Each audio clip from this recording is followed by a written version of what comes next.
Hi, I'm Sujantra McKeever. And I'm Shalil Wilson. And we're here today talking about meditation and using the meditation book by Sri Chinmoy as our trail guide. Welcome, Shalil. Thank you. And today we're exploring the topic of meditation and how it plays out in our outer lives. And I know that for myself, I consider half the meditation journey is going within, finding that inner peace. And then what Sri Chinmoy taught, and what I have found so much value in, is then seeing the second part of meditation, or the other half of meditation, as being how I offer that meditation to the world. And I know that you, Shalil, are the executive director of the Sri Chinmoy Oneness Home Peace Run, which is a gigantic run that happens all over the world. And for you, is that part of your meditation? Yeah, it is, absolutely. When I began meditating, I became aware of these qualities that were coming into my life more than I had otherwise, like love, happiness, peace. And these qualities naturally find expression. And in 1987, it was Sri Chinmoy's vision to have a worldwide relay run for peace. And we carry a torch and we run from one country to the next, one city to the next, to share this message that peace and harmony start in the heart of each one of us. And as this run has developed, and as I've developed as a spiritual seeker, I've found that these two very much go hand in hand, and all that I gain, all that I achieve through my daily practice of meditation finds expression through that. And that's the thing about meditation, is that it naturally wants to express itself through self-giving.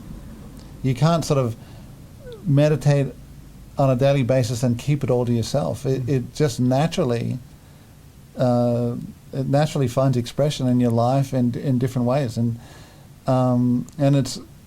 the two sustain one another. Like, so the Peace Run sustains my daily practice of meditation, and my daily practice of meditation sustains my work with the Peace Run. You mentioned self-giving, and you see that a lot in Sri Chinmoy's writings, and it's a concept he uses a lot in terms of a spiritual expression. So self-giving, how would you define that for those watching, if they haven't heard that term? Right. It's an interesting thing, and I first learned of it, at one of these races we put on. We put on these ultra marathon races, and my job was to be a guard, to help. The runners are running by, and just to make sure that people didn't bump into them and so on. And I did that for 2 days, sort of solid. Stood on the course, and it was helping there. And I'd learned self-giving. In basically, it was like performing an action or a role without any thought for the reward, without any attachment to the result, but just to give of yourself through action. And that was what self-giving meant to me. And interestingly enough, in all other aspects of my life, that singular lesson of self-giving was the result in a much greater quality of life. Because even in work, paid work, if I still took that attitude to do my utmost in a sincere and self-giving way, that was the best that I could do. And employers started to see that change, and they were like, wow, this guy's great. He really throws himself into this. I never would say, oh, well, I'm only going to do this much because I'm getting paid this much. But to take this attitude of self-giving in not just the sort of spiritual projects, but in everything you do, that's really profound. Well, I think one of the real salient points you say is to perform an action without the expectation of a certain result. And in the Bhagavad Gita, that's exactly what Krishna, the great teacher, says to Arjuna, is you have the right to act, but not to the results. Right, not to the fruits of your action. Not to the fruits of your actions. And I think Krishna's giving employment advice. for people, 20,000 years in the future. Right. And I think for myself, we're taught, or so much of what we think of is ourself as an isolated being, and every action we have to do, every action we're doing is for our self-survival. Right. Like an animal. Everything an animal's doing is to survive, and it's action to survive. Then as moving into the human life and where our basic needs hopefully are met, then, well, what do I do? Do I act in order to accrue more and to have more and more, and is it about more me? Or the shifting of one's actions to the betterment of others, or just acting from a place of like pure love. And there we get into the idea of, or the idea of karma yoga, meditation through action, through, as you well expressed, through this idea of self-giving. When I sit down to meditate, I have a journal that I keep. And so, in a sense, my first act of offering my meditation to the world is oftentimes I'll write something. I'll write a little poem, or I'll write an inspirational thought. And that will inspire me. And then over the years, I started to take some of those ideas or thoughts and coalesce them and started to give meditation classes. So I've been able to, on behalf of the Sri Chinmoy Center, offer meditation classes around the world. And that for me has become a really beautiful form of meditation, is to go and offer this inspiration to others. And I find that when I'm finished teaching a meditation class, I'm in a higher consciousness or this kind of elevated state that I really can't get to through my own practice. Right. It's only through that act of self-giving that somehow I get to this beautiful meditative state. Right. And so getting there through action rather than just trying to get there through going within. Right. Also, I think in those situations, when you're doing sort of a self-giving action in service to a spiritual teacher, what you're doing is you're allowing that spiritual teacher's consciousness to flow through you. You're becoming much more of a conscious instrument, and in doing that, by mere association, you become elevated. And I think that's what you're experiencing. I think that's what we all experience when we do that kind of a service, is you become a conduit for that higher spiritual force that, you would never achieve personally, but it's there and it's accessible. Yeah.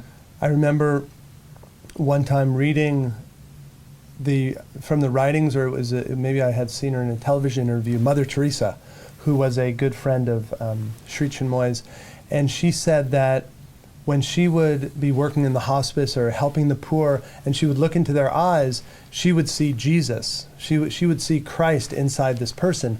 And so when you present the idea of when you're serving a spiritual teacher or letting that energy flow through you, and in whatever we're doing, everyone has the possibility to be serving or helping the highest in that person. Right. And so someone would look at someone who, let's say, isn't as fortunate as them, or who is downtrodden or has a difficulty, and you could help them from the perspective of, oh, I'm going to help you because I'm better than you. Right, like a charity.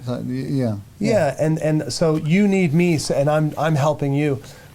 Another way to look at that is to say, that there's the Supreme in that form, I'm the Supreme in this form, and to have gratitude that I can be of service to the Supreme in that form. Right. And so to very much see it's not someone's better than someone else, but we're all playing different roles in this beautiful play, and this is my role to be able to serve and to elevate through that type of experience. And so really everything we do can be that form of karma yoga.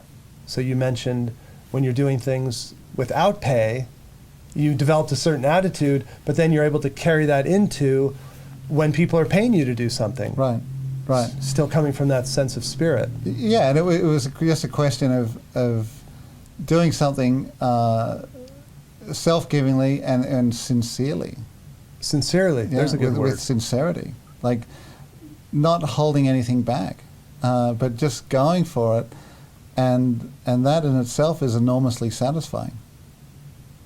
So the karma yoga, or the yoga through our actions, and Sri Chinmoy during his life encouraged meditation, but just as much encouraged this selfless service, or this giving to the community, or oftentimes creating environments, whether it's a running race or the peace run or a meditation class, creating environments where people can come and aspire, Right. can come and have an opportunity to connect with this deeper part of themselves. And he often said that an hour of selfless service is just as good as an hour of the deepest meditation. Right.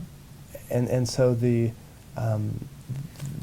elevated feeling and the gain and the spirituality we can experience through our actions. Right. Right.